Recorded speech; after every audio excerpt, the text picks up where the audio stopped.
Adik saya sudah lama menikahnya, tetapi belum kunjung juga dikaruniai anak. Semoga Allah insya Allah berikan kemuliaan dan dijawab dan diberikan keturunan yang saleh-salehah insya Allah.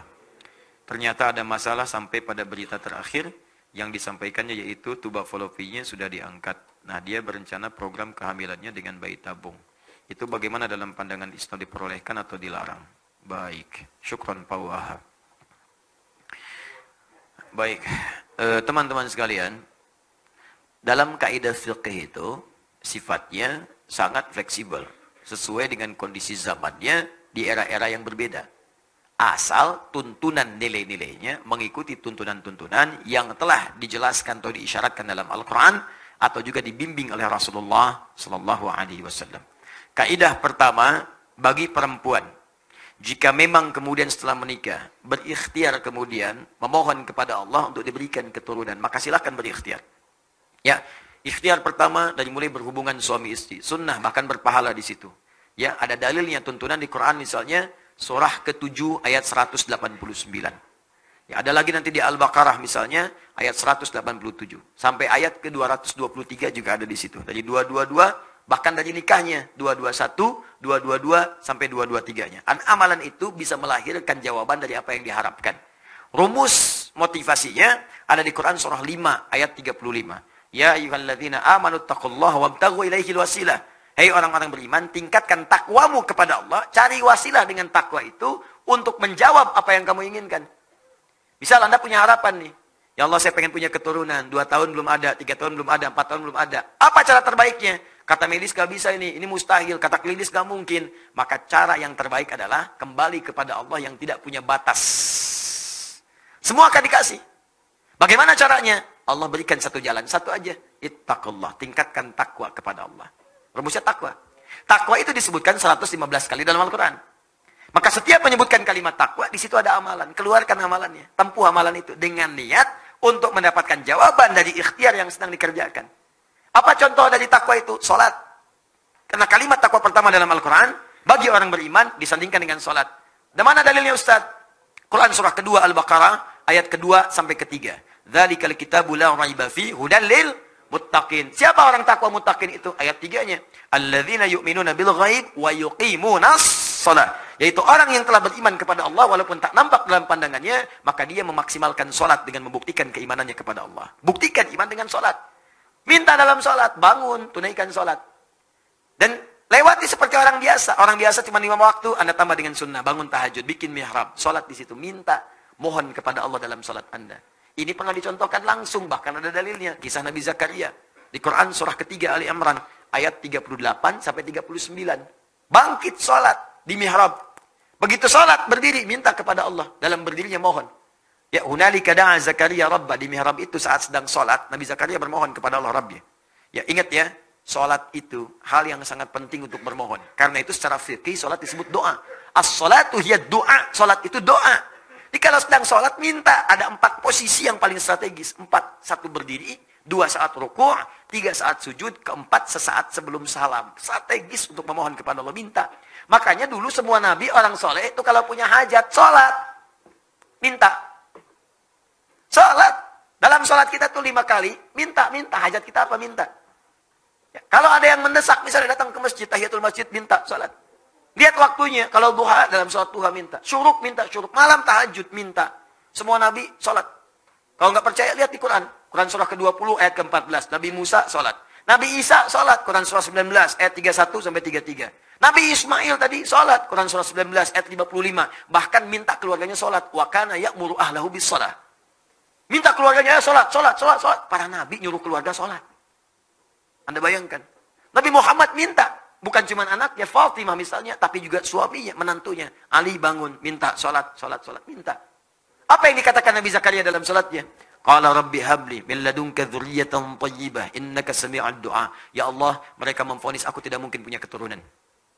Mereka katakan mustahil. Karena istriku divonis secara medis, itu monofus dan mandul. Maaf, habli dari kata wahab. Wahab itu artinya pemberi yang tidak punya batas. Sifat Allah memberi yang tidak punya batas. Wahab. Ini dahsyat. Ini kalau ingin berdoa, awali dengan nama Al-Asma'ul Husna. Ayatnya jelas, Quran surah 17 ayat 110. Qulid Allah awid Rahman ayyamma tad'u falahul asmaul husna. Kalau punya hajat sebut nama Allah atau Ar-Rahman atau cari nama yang sesuai dengan hajatnya. Kalau butuh rizki ya Razzaq. Besok mau ujian ya Alim, ya. Ini pengen punya sesuatu, kata manusia terbatas, cari yang tanpa batas. Wahhab. Wahhab permintaannya disebut hab. Kalau untuk banyak hablana, untuk sendiri habli. Qala rabbi habli min ladunka dzurriyyatan thayyibah. Ya Allah, saya mohon anugerahkan dari sisimu saja ya Allah. Engkau pemberi yang tidak punya batas. Mereka katakan saya terbatas. Aku mohon kepadamu yang tidak punya batasan ya Allah. Anugerahkan aku keturunan dari sisimu saja. Engkau pasti mendengar doaku. Kalau pada yang maha mendengar pun tidak dikabulkan, kepada siapa lagi aku mesti memohon. Itu dipanjatkan dalam keadaan berdiri, masih berdiri dalam sholatnya. Tiba-tiba kemudian selesai berdoa. Sholat belum selesai. Masih selesai berdoa. Masih berdiri dalam sholat. Turun jawaban malaikat. Ayat 39-nya. Surah 3 ayat 39. Fanadathul malaikatu wa huwa qa'imun yusalli fil mihrab. Turun malaikat menyeru sedangkan beliau masih berdiri di mihrabnya. Sedang sholat. Di sholatnya belum selesai. Anda bayangkan dahsyatnya berdiri. Dahsyatnya dalam sholat. Berdoa dikabulkan. Sholat belum selesai. Ustaz kalau sudah dikabulkan begitu, nggak usah ditulisin aja apa sholatnya Ustaz ya? Enggak juga. Sampai beres. Sebagai syukur kepada Allah. Ya. Turun. Annallah yubashiruka biyahya. Allah kasih kabar gembira. Anda akan punya anak. Langsung namanya dari Allah Yahya. Artinya hidup. Yang mustahil lahir dari rahim seorang perempuan yang monopus dan mandul. Kata medis. Kata Allah nggak ada yang mustahil. Lahir dan hidup dia. Silakan. Tiru itu. Karena janji Allah mutlak. Saya sering sampaikan berkali-kali. Allah itu kalau sudah berjanji. Itu pasti ditepati. Allah yang berjanji, Allah yang menepati. Kalau manusia kan beda. Kau yang berjanji, kau yang mengingkari. Ya. Kau yang awali, kau yang akhiri. Allah beda. Dia yang awal, dia yang akhir. Dia berjanji, dia menepati. Innallaha la yukhliful mi'ad. Allah tidak mungkin kemudian mengingkari janjinya. Pasti ditepati. Ya, jelas sampai di sini? Kapan itu terjadi? Cari situasinya sampai dengan Anda membaca kalimat iyyaka na'budu wa iyyaka nasta'in. Itu perintah di Quran surah kedua ayat 45. Wasta'inu bisabri wassalah. Kalau punya masalah, sabar dulu lalu minta dalam salat. Wasta'inu, minta. Kita akan minta nasta'in. Kita mohon iyyaka na'budu wa iyyaka nasta'in. Maka dijawab di hadis qudsi. Qala Allah azza wa jalla, hadza baini wa baina 'abdi wa li 'abdi ma sa'al. Ini perjanjian antara aku dengan hambaku. Kalau hambaku benar salatnya sampai bacaan ini, apapun yang dia minta sekarang aku akan kabulkan. Saya pernah ajarkan ini pada beberapa kalangan.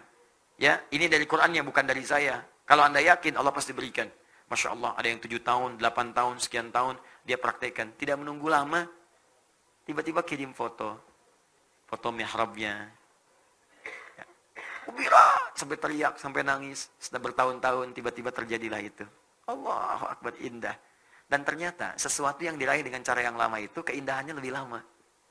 Dan kebahagiaannya lebih terasa. Sama anak kayak muter-muter, yang cendol kan. Udah muter lama, 2 jam ketemu. Makannya lebih enak kan? Lebih nikmat minumnya. Bahkan teh pun tanpa gula, serasa manis. Demi Allah sih, aus lari-lari minum teh. Rasanya enak banget. Lagi berdua sama istri.